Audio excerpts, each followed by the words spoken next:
राम राम। मनुष्य को अपने कर्म का फल जरूर मिलता है। अक्सर लोग शिकायत करते हैं कि मैं लोगों के साथ में अच्छा व्यवहार करता हूँ, अच्छे कर्म करता हूँ, फिर भी भगवान हमें ही दुख देता है। बहुत सारे ऐसे भी लोग हैं जो बुरे कार्य करते हैं, लेकिन उनके साथ में भी कुछ बुरा नहीं होता है। चिंता करने की बात नहीं है। इसके लिए हमें कर्म क्या है वह समझना पड़ेगा। कर्म तीन प्रकार के होते हैं। एक संचित कर्म, जो आपके पिछले जन्म के जो कुछ कर्म हैं, जो अभी तक फलित नहीं हुए हैं, वह संचित कर्म होता है। दूसरा, प्रारब्ध कर्म। प्रारब्ध कर्म संचित कर्म का ही हिस्सा होता है, जिसके हिसाब से आपको मनुष्य योनि में जन्म मिलता है, एक विशेष समुदाय में या विशेष परिवार में जन्म मिलता है। यह आपका प्रारब्ध कर्म। संचित कर्म के हिसाब से आपको किसी को अमीर घर में जन्म मिलता है, किसी को गरीब घर में जन्म मिलता है, अच्छे परिवार वाले के घर में जन्म मिलता है। तो ये सब प्रारब्ध कर्म है। और तीसरा होता है क्रियामय कर्म। इस जीवन में हम जो भी कर्म करते हैं, जो भी कार्य करते हैं, वह क्रियामय कर्म होता है। तो इस जीवन में जो भी हम कार्य करते हैं, तो उस कर्म का कुछ हिस्सा आपके जो संचित कर्म में जुड़ जाता है, जिसका फल आपको आगे चलकर मिलेगा, आगे अगले जन्म में मिलेगा। और दूसरा, प्रारब्ध कर्म में जुड़ जाता है। प्रारब्ध कर्म में यानी कि उसका फल आपको इसी जीवन में मिलेगा। जैसे आप रोड पे जा रहे हैं, आपने किसी से झगड़ा कर लिया और आपने उसको एक चाटा लगा दिया। अब वो सामने वाला जिसे आपने झगड़ा किया, उसने मिलके आपको दो चाटे और दो लात मार दिया, तो आपको उसका फल इसी जीवन में मिल गया, प्रारब्ध कर्म में जुड़ गया। तो कर्म कि जरूरी नहीं है कि जो आपने अच्छे कर्म किए हैं तो उसको आपको इसी जीवन में अच्छे परिणाम उसके मिले। हो सकता है कि अगले जन्म में आपको उसका अच्छा परिणाम मिलेगा।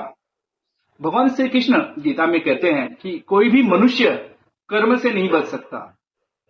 कर्म कर्म होता क्या है?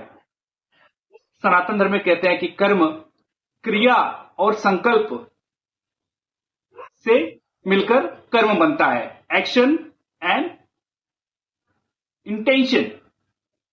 जैसे कहते हैं कि जो गति दो प्रकार की होती है। एक तो संकल्प रहित गति, जिसे क्रिया कहते हैं, एक्शन विदाउट इंटेंशन। दूसरा, संकल्प सहित गति, मतलब किसी इंटेंशन से, किसी संकल्प से किया गया कार्य, वह कर्म होता है। जैसे आप पेड़ के नीचे खड़े हैं और पेड़ से फल टूट के आपके सिर पे गिर गया, तो ये क्रिया है, इसमें इंटेंशन नहीं था। लेकिन वहां पे मान के चलिए कोई दूसरा शरारती बालक है जिसने फल उठा के आपके सिर पे फेंक के मारा, तो इसमें इंटेंशन है, संकल्प। तो ये कर्म होता है। तो जैसे कि हमने बहुत सारे महापुरुषों के प्रवचनों में सुना हुआ है कि नाम जप करने से, प्रेमानंद जी महाराज कहते हैं कि मनुष्य को सतत नाम जप करते रहना चाहिए। नाम जप करने से क्या होता है? भागवत प्राप्ति होती है। तो नाम जप करने से भगवत प्राप्ति कैसे होती है? तो ये समझने के लिए हमें, जैसा मैंने कहा कि कर्म क्या होता है, क्रिया क्या होता है। तो कर्म में जैसे मैंने कहा कि इसमें होता है कि क्रिया और इंटेंशन। तो इंटेंशन मतलब कि जैसे कि मनुष्य को यह अहंकार हो जाता है कि सब कुछ मैं कर रहा हूं, तो वो कर्म हो रहा है।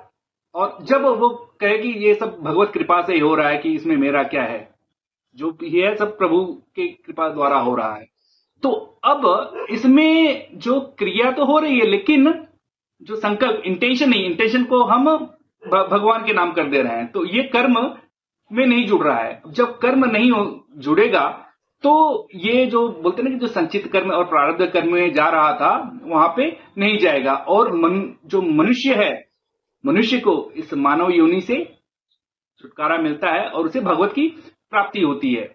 नाम जप करना यानी कि क्या? नाम जप करना यानी कि भगवान का ध्यान करके हम भगवान का नाम लेते रहना है।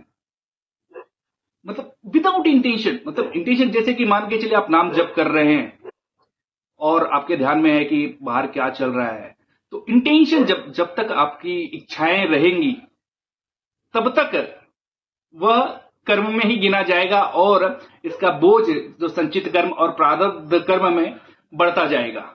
धन्यवाद।